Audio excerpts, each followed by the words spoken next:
Imagine India in 1947. Now imagine it not as the nation emerging from the shadows of the British Empire, but as a land untouched by colonial rule. No cries of partition, no wounds of exploitation. This is India uncolonized, a land where history took a different turn.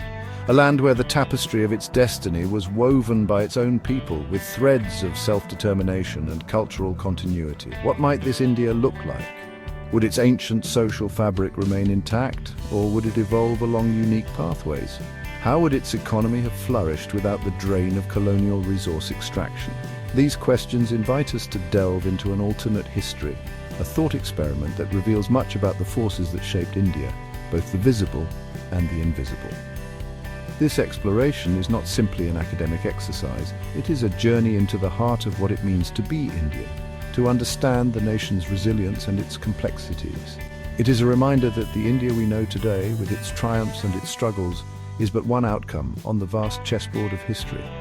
By imagining an India uncolonized, we gain a fresh perspective on the legacies of colonialism, both in India and across the world. We begin to see the world anew, with India not as a former colony finding its place, but as a civilization that retained its agency, its voice, and its unique contributions to the global stage.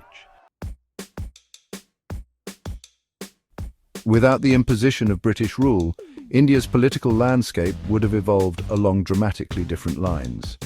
The Maratha Confederacy, having successfully challenged Mughal dominance, might have consolidated its power, establishing a federal structure across much of the subcontinent. Regional kingdoms such as Mysore and Punjab would have continued to thrive, their interactions shaping the geopolitical dynamics of the region.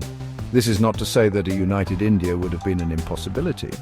The shared cultural and religious ties that bound the subcontinent together for millennia might have provided the basis for a confederation of states, albeit one with a decentralized structure, respecting the autonomy of its diverse regions.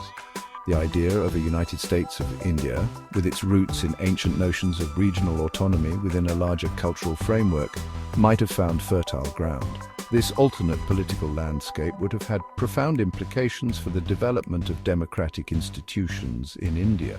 Without the legacy of colonial administration and its centralized bureaucracy, India's path to democracy might have taken a more organic route, evolving from traditional systems of village councils and regional assemblies. The absence of a single dominant colonial power would also have fostered a multipolar world order in the 19th and 20th centuries. India, with its vast resources and strategic location, would have been a major player on the global stage, engaging with other powers on its own terms, shaping alliances and influencing the course of world events. The economic history of an uncolonized India is a story of potential unleashed. Freed from the shackles of colonial exploitation, India's economy would have charted a course of self-reliance and growth, driven by its own internal dynamics and its engagement with the wider world.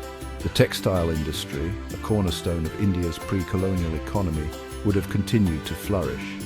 Indian cotton, renowned for its quality, would have supplied global markets, generating wealth and employment.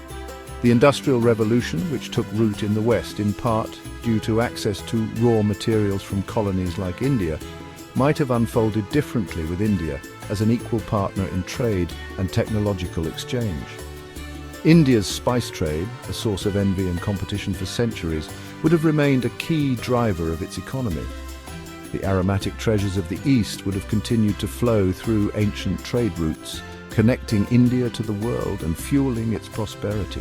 Technological innovation stifled under colonial rule would have flourished in an uncolonized India.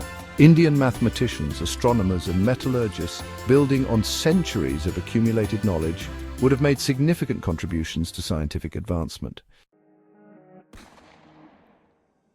Section 4. The soul of a nation, cultural preservation and change. Culture, the lifeblood of a nation, would have flowed in unique and vibrant patterns in an uncolonized India. Freed from the imposition of Western values and aesthetics, India's artistic traditions would have evolved along their own trajectories, drawing inspiration from the wellspring of its ancient heritage. Traditional forms of music, dance and theatre would have continued to thrive, nurtured by royal patronage and popular support. The absence of colonial censorship would have allowed for greater freedom of expression, fostering a dynamic and diverse cultural landscape. The English language, a potent tool of colonial administration and cultural assimilation, would not have gained the same dominance it did in British India. Instead, Indian languages, enriched by centuries of literary and philosophical output, would have remained the primary vehicles of communication, education, and cultural expression. This is not to say that India would have remained in cultural isolation. India's long history of interaction with the world through trade, diplomacy, and the exchange of ideas would have continued. However, these interactions would have taken place on a more level playing field, with India engaging with other cultures on its own terms, absorbing influences and shaping them to fit its own unique cultural context. Section 5. Beyond the Seas, India's place on the world stage. An uncolonized India would have stood tall on the world stage, not as a former colony finding its voice, but as a civilization with a legacy of global engagement stretching back millennia. Its foreign policy, shaped by its own interests and values, would have reflected its independent spirit and its commitment to peaceful coexistence. India's strategic location at the crossroads of Asia would have made it a pivotal player in regional affairs. Its relationships with its neighbors would have been characterized by a mix of cooperation and competition, shaped by shared history, cultural ties, and strategic considerations. On the global stage, India would have been a voice for peace and non-alignment. Its experience of resisting colonial domination would have made it a natural ally of other nations seeking to chart their own destinies, free from external interference. India's economic prowess would have translated into significant diplomatic clout.